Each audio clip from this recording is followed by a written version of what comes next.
as we are live, ladies and gentlemen, salute, salute. As I was going off mid rant, salute, ladies and gentlemen. Welcome to this Heel of the Ring Watch Along and Podcast.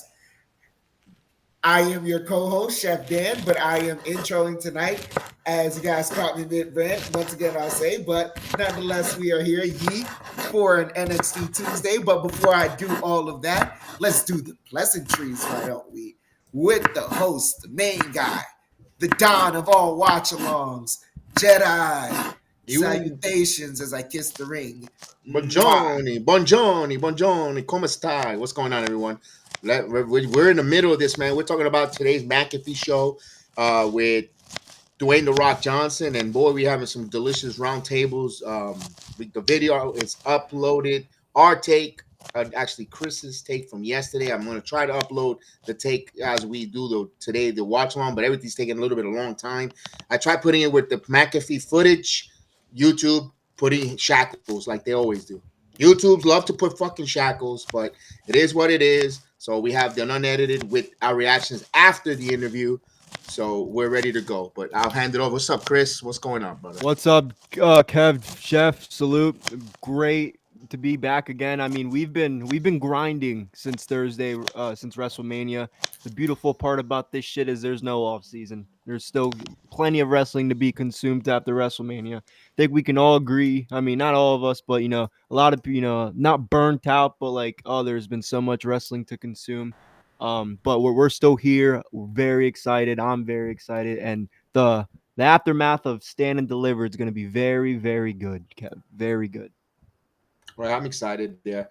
And of course, we're definitely having that conversation about the Pat McAfee. Oh my goodness. We reacted. What was your reaction? Chat it on Instagram, on Facebook, on YouTube, on X. No, we're not on YouTube tonight because they put restrictions on X here on the playback and on Rumba. What's your thoughts? I know we have our thoughts there. We were listening to Chef Dan, but it'll be tough to bottle back that same wonderful emotion that Chef Dan had, but we're gonna try to pull it out again from him. Me personally, I'm gonna give you my quick take, and when I heard Dwayne come out and speak, The Rock, and said that he didn't even contemplate going to Las Vegas. They had merchandise, and then we didn't say this on when we did it. We were watching earlier, Chris. They made merchandise. Finally, the final boss is back in I didn't know that. Las Vegas. There's in the WWE store merchandise. They were waiting for him to come. He just totally did not want to come in. And I was telling this, Chef, to Chris, the fact that he didn't do a video congratulating and honoring Triple H for getting inducted into the Hall of Fame. Like, we paved the ropes together, up and down in all different arenas, from Bangor to Bangladesh to Oshkosh to Fort Lauderdale, naming, and we grind our teeth in the Attitude Era, working with each other, seeing the company rise from, and it's the things that Dwayne, the word salad that Dwayne "The Rock" Johnson could give, and all these stuff with, and we did this together, without the cerebral assassin, there isn't the great one, or the great one helping us, all that crap. The fact that he couldn't even do a video, and at least him with and I'm telling this to Chris earlier, with the beautiful background that there is in Hawaii, that he has, and on the beautiful, off of a mountain with some beautiful orchids and all that beautiful stuff, and he drinking his Terramana and raising an eyebrow and raising a glass to Triple H, continue working hard and knowing the love of the business that we have, and all that stuff. And we're going to shape the future wrestling into the next future. He didn't even bother to make a video. Not alone not showing up to WrestleMania night 2. And then he said he had no idea that Travis Scott was being part of this. And then, Bullshit. There's a lot of holes there, Chef, that I'm like, what? That I was like, you're pinning it on Triple H, this negative backlash where everyone has blame, in my opinion. Dude, excuse my language, it's a clusterfuck. It is. It is, dude. We're not on YouTube, brother. Like, dude, it's like, come on, man. What are you doing Say Like it with your I chest. understand making the appearance on McAfee and you want to, like this is the thing. If you're going to, there's a lot of issues with the current WWE. Like I understand there's a tacit agreement between the WWE and the fans now that we understand a little bit that kayfabe is dead, but to a certain extent, like a lot of the fans still want to believe a little bit. That's why certain promos hit the way they do, which is why it's like, dude, you sometimes are peeling the onion back a bit too much. And when you do these reveals, it doesn't make things sound better. It make things worse. Like this doesn't. A lot of what Rock said doesn't make sense, and it contradicts what he said at Elimination Chamber, which furthermore makes no sense for what you did at Bad Blood. It makes the whole storyline make no sense. Because if at Elimination Chamber press conference, you're telling us, "Oh, I know you love this Cena heel turn," you were rubbing, dude, you were rubbing one out on the press conference, talking about we planned months in advance. So this was something we were planning months in advance, this, that, whatever. Just for you to say you planned it around Elimination Chamber, that doesn't make sense. Then you tell us, oh, you're gonna right now the main story is about Cena and his 17th. It's not about Cody and his, so we're gonna pick that back up later on. That doesn't make sense.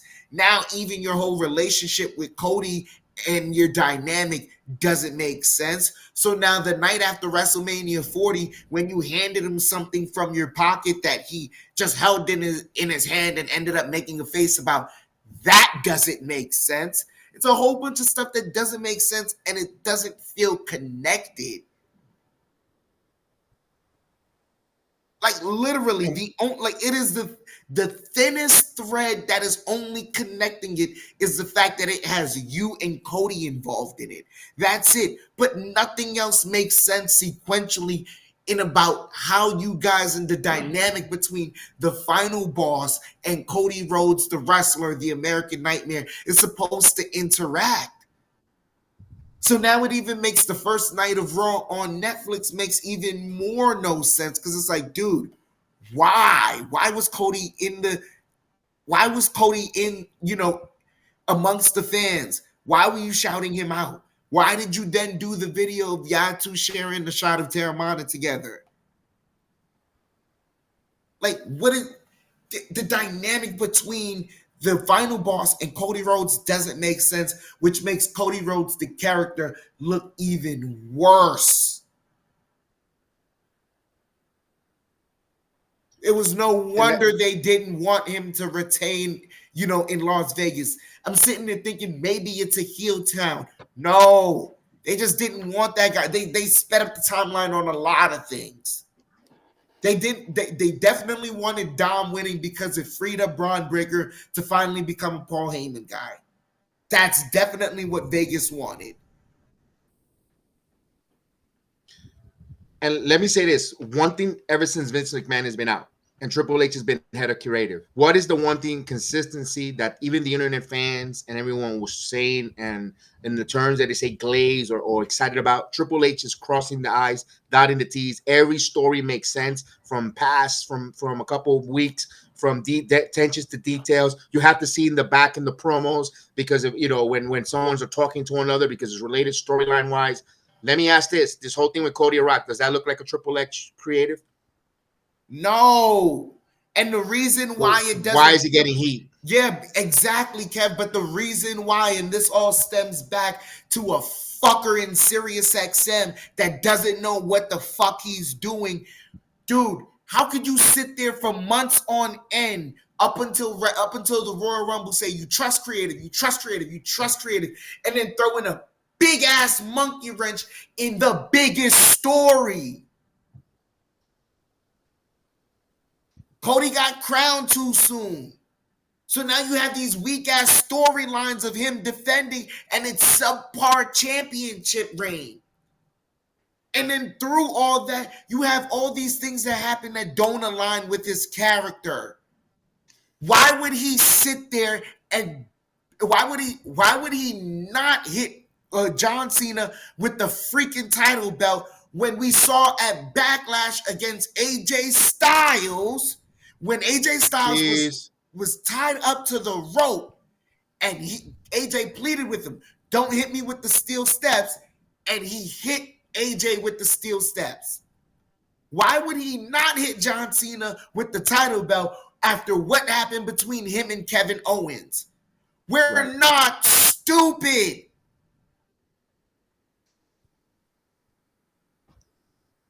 It's an inconsistent character. And they always say, "What if?" And that was the question. When all right, Cody wins and finishes the story, then what? What if? Then what? I mean, then what?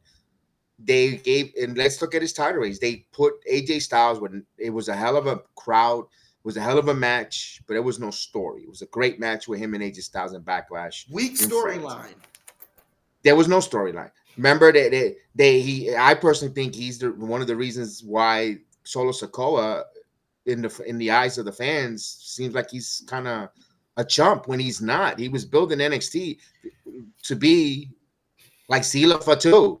I mean, he was in NXT, the street champ. Solo Sikoa was on fire. Kev, here's how much of a domino effect it was. It was Because huge. Cody got, and this is literally, and you have to go through all of his championship defenses to see each person and how it affected their career trajectory. Because of what Cody did, it made, like, dude, AJ Styles, it wasted AJ Styles potential in having banger matches with banger storylines, because it was a weak storyline. Yes, it was a great match, but it was a weak storyline. And AJ's on his last legs. Karrion Kross has been saying it. AJ's been saying it. It's been known throughout the world. Boom! You waste an AJ Styles classic. Because of what you did, you who was his next defense after that? If I'm not mistaken, didn't he go? It wasn't his solo, right? No, didn't he have a Logan Paul? Logan Paul at in Saudi for if I'm not mistaken, the Queen of the Ring. Right? You have the Logan Paul. That's a wash. That's a wash match. Good, they weren't going to great match, huh? Great match, but we all knew the result. Correct. We knew the result. So it was, and it's not due to we think Cody's just a better wrestler. It's no, business wise, it just doesn't make sense for Logan Paul to become the champion, because it's truly then what? That's when people start asking then what all of a sudden. Then you have Solo Sikoa, right?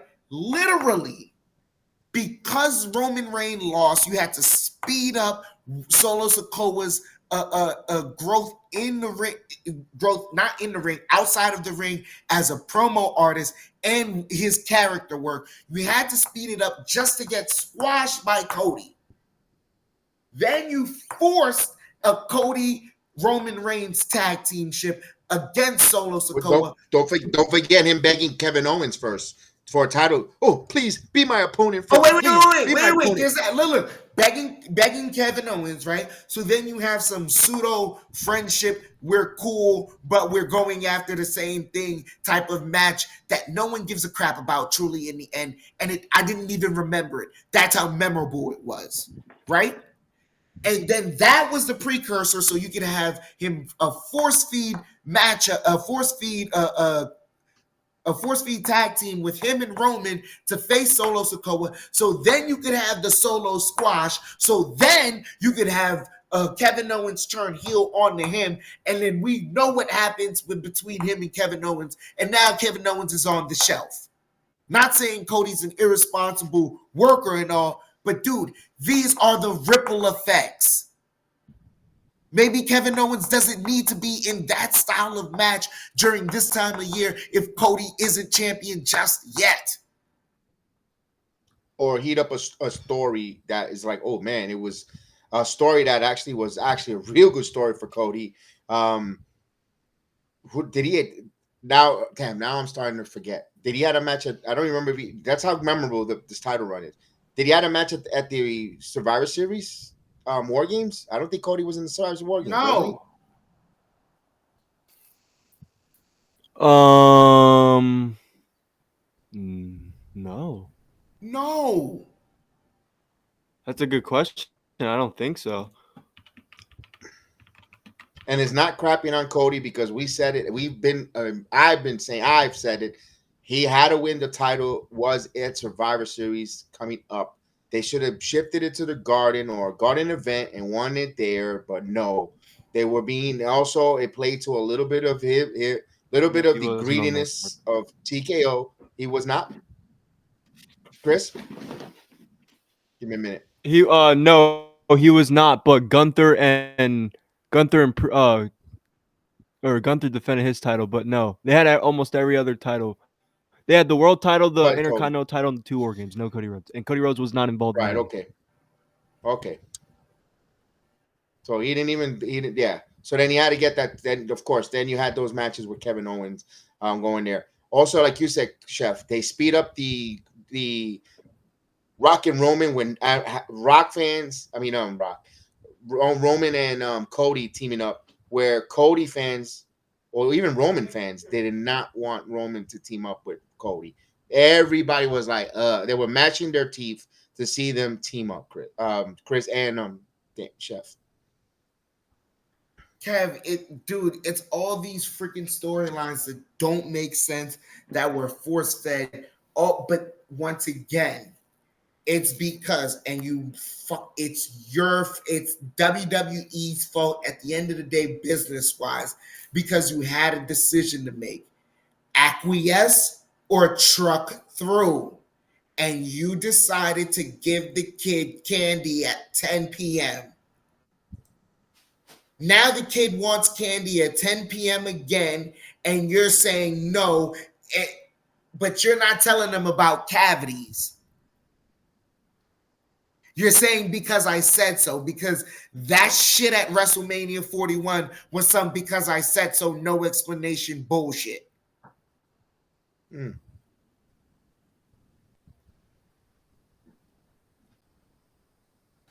Dude, you know where I at this point, I don't give a rat's ass. This is the truth of the truth. You know where I truly believe this stems from? I don't care how much of a shill this makes me sound. It is, dude. Do not bring up Vince McMahon and what he would have done. He's gone. It's Triple Right. H's time, right? Yeah. Yes. Do you Yes. know where this all stems from? For me personally,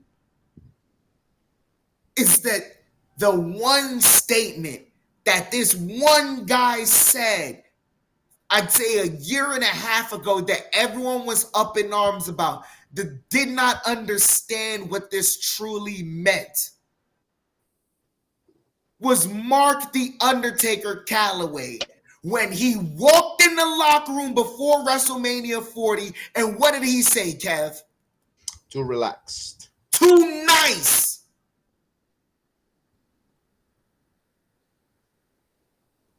So of course it's easy for a Zelina Vega or a Dakota Kai to just randomly, while they're streaming, just go, I'm upset with my direction. And because they have fan bases, they're going to do the same thing because they saw what happened with Cody. Then look what happened. Promotionless direction with them. But then the flip side of that is, because you're wasting that TV time and it's not about the wrestlers, it's about the business and them having no direction. Because you waste directionless time on them, you get people like a Bailey or a Karrion Kross who's truly frustrated, and they have great ideas and can execute.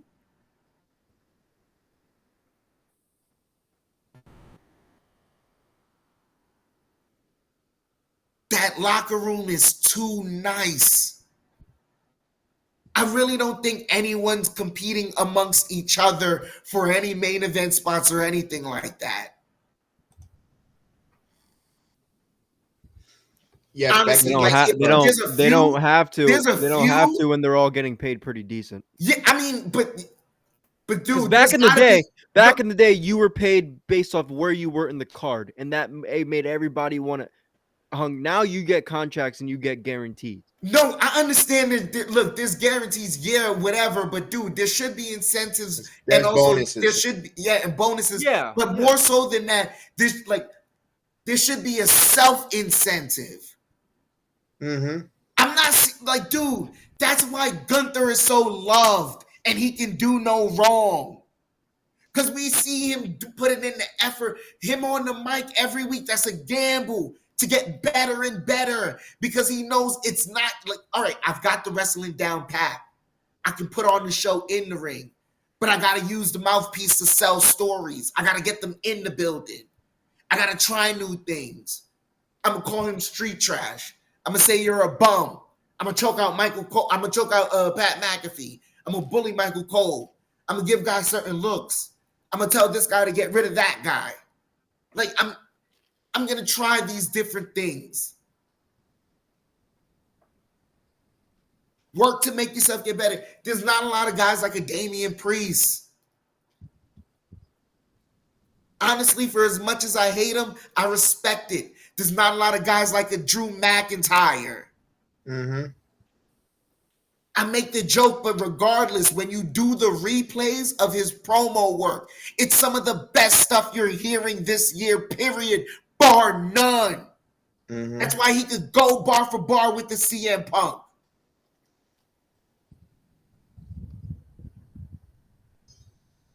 Dude, I truly believe Jey Uso and Gunther were trying to compete for main event of night one. Yes. But at the end of the day, they just lost out to a better trio of talent in Rollins, Punk, and Roman because they just got it. But those three are also guys that continue to try and get better and better.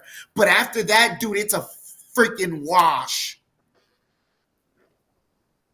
Otherwise, we wouldn't be having this.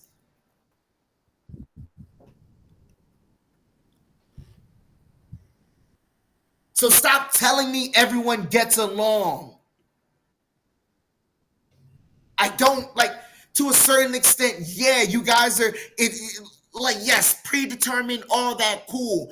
But to a certain extent, where is the true competition amongst trying to outwork each other to get the main event spot? I want my storyline to be the best. So that to means, be fair, Triple H did say that on the scrum on Elimination Chamber. Right now, I don't know who is the main event. You have this build in these next few weeks to tell me who should I put in the main event. He did say that if you look at the media scrum. Exactly, because he's got to restore some of that. That's what has to happen.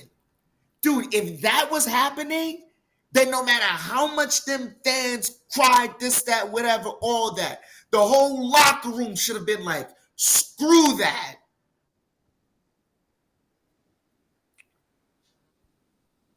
For WrestleMania 40, no matter how much them Cody crybabies cry, the whole locker room should have been like, no, we're trucking through. We don't like it. It doesn't just affect his dollars. But everyone's comfortable.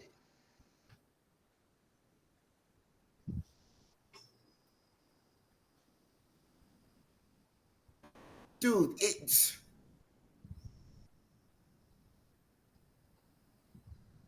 like, congratulations to The Rock for being on board. But dude, if this is all you're gonna do, then stay the hell out of the way, respectfully.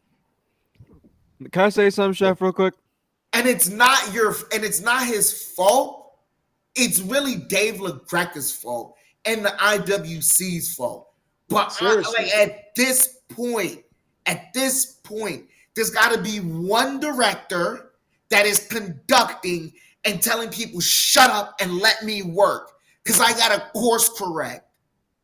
I thought this WrestleMania was supposed to be the course correct, but it's not. It's getting worse.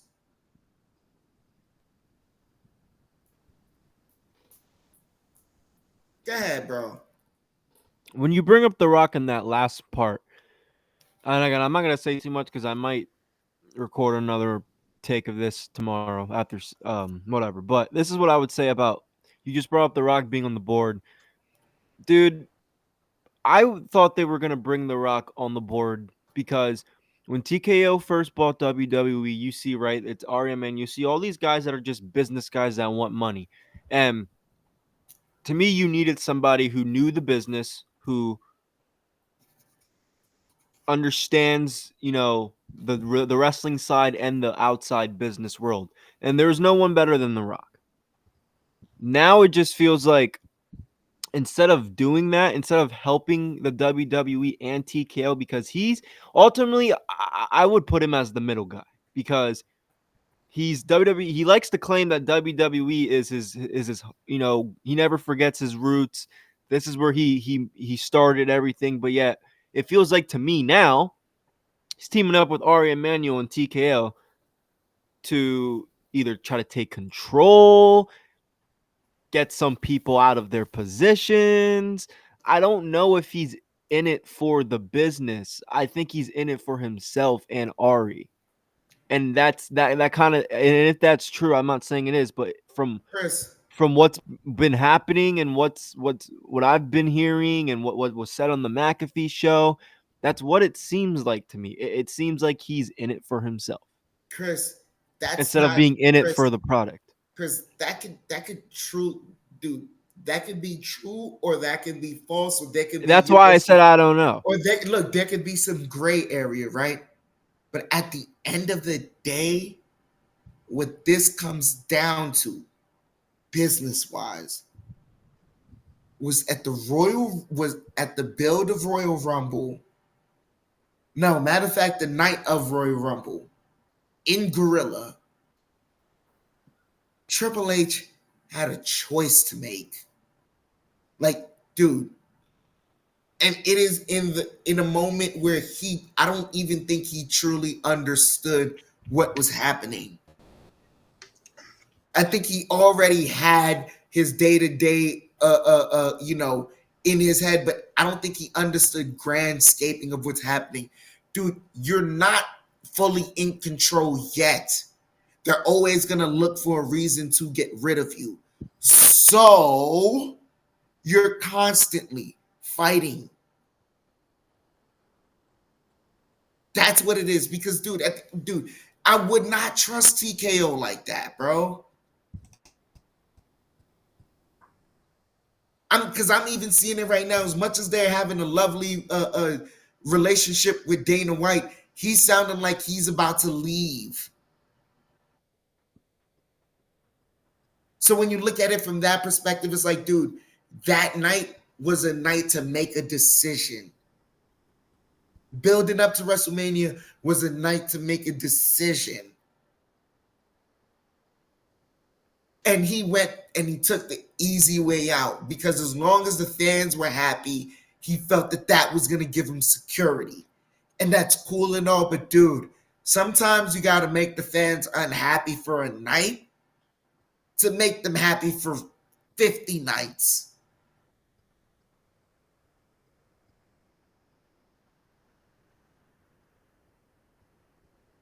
He didn't know when to take the appropriate loss. You could have taken the loss that night where they were bitching about it. Cool, this, that. But even then, I guarantee you, no one, not any one of those Cody crybabies would have lost interest on when is he going to finish the story. They followed him for 3 companies. That should tell you they can wait a little longer. You could have taken the appropriate loss that night to make something even more special later on. But you took the easy way out.